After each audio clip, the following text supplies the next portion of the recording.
Since it was first established in 1882, the Royal College of Music in London has trained many of the world's most promising young musicians. This is Millie Forrest, a 24-year-old master's student who is training to be a classical singer at the Royal College. Hi, Joe. Hey, how you doing? Hi. Today, Millie has a rehearsal and practice performance with her friend and accompanist, Joe. Is that okay? We love it. Many of the students here have already been playing and performing for years, and Millie is no different. Always push the right time. Here we go. So I've been singing from about the age of 7, for as long as I can remember. I've always loved music. I'm not from a very musical family, so I'm not really sure where my voice has come from. But from an early age, I knew that I loved being on stage and loved performing. Do it. Great. Should we just have a go and see how we What's get a on? good tempo for you? She knew that if she won a place at the Royal College of Music, it would be a real chance to turn her passion into a profession.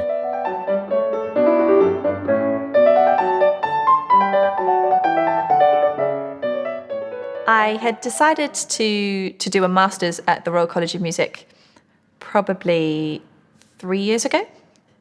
And when I got in, because it's all audition based, when I got in, I thought, oh, okay, well, maybe I've got a good chance then. And it's been going well ever since. Just at the end. Yeah. It's really fabulous. I'm improving all the time. I have some lovely friends here.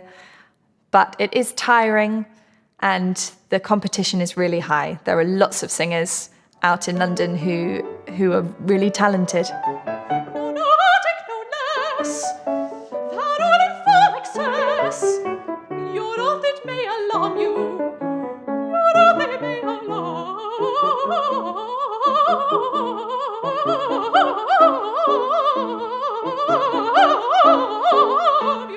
But while Millie is following her dream, isn't it difficult being a full-time student in London, one of Europe's most expensive cities? It is, absolutely. It's very expensive. And so I've had to have a part-time job all the way through my studies. I've been working for 6 years alongside my training. At the moment, I'm an usher at the Wigmore Hall, and I've been there for 3 years now. So what does a concert hall usher do? We mainly look after the audience when there are concerts, and we do jobs such as checking tickets, and we're there in case there's a fire or emergency. My whole body. In fact, many music students work as ushers, and most of them dream of being on stage themselves one day.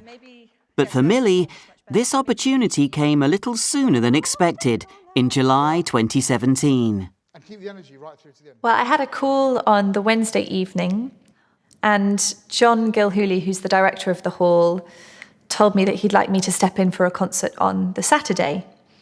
So I had a few days to prepare, but there was a rehearsal first thing on Thursday morning.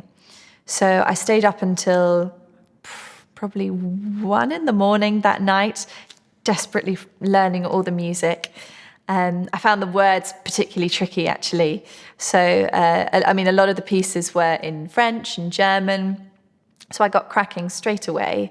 And after just 3 days of preparation, Millie took to the stage. But did the audience know she was standing in for a singer who was ill? There was an announcement made at the beginning of the concert, which was lovely because I think the whole audience was on my side and everyone wanted me to do well. And it didn't take Millie long to impress with her voice.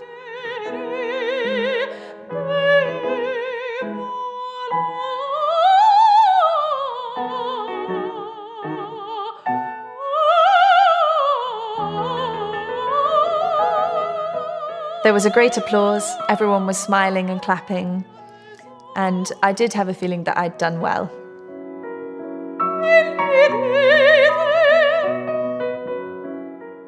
And the audience weren't the only ones to take notice. So after the concert, everything went quiet for a couple of weeks. Life just went back to normal. And then just out of the blue, the Times asked whether they could do an article on me about what had happened. And it was a really nice story. So I think it really warmed people's hearts. And it was nice to make people smile. So that day, all of these different news channels got in touch, and I went to the BBC and did an interview for them, and then I met Sky as well. And it was really exciting. I must have done 5 or 6 interviews in the same day. And then I remember the next morning, the Evening Standard had brought out their newspaper, and I saw my face on the front cover. And when I got onto the tube, everyone was reading that paper. So I saw about 100 Millies down the carriage. That was really surreal. And I think that was when it had sunk in a little bit. Because the most exciting part for me was getting to sing in the Wigmore Hall along all these fabulous singers that I really admire and look up to.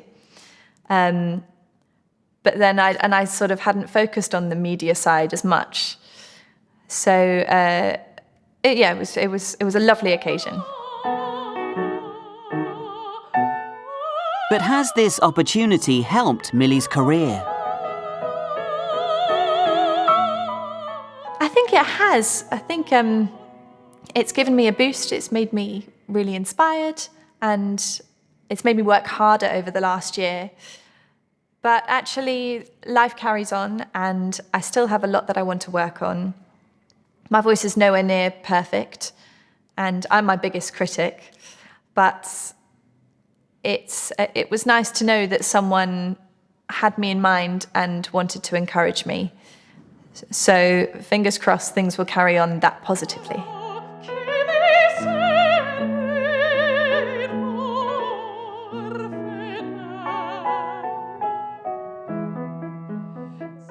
And does she still work at the Wigmore Hall? I still work there as an usher. It's still really expensive living in London. And every now and again, someone comes in and asks, "Are you going to be performing here soon?" And I just have to tell them that hopefully soon, because you never know what people are planning. But it was a lovely story when it happened.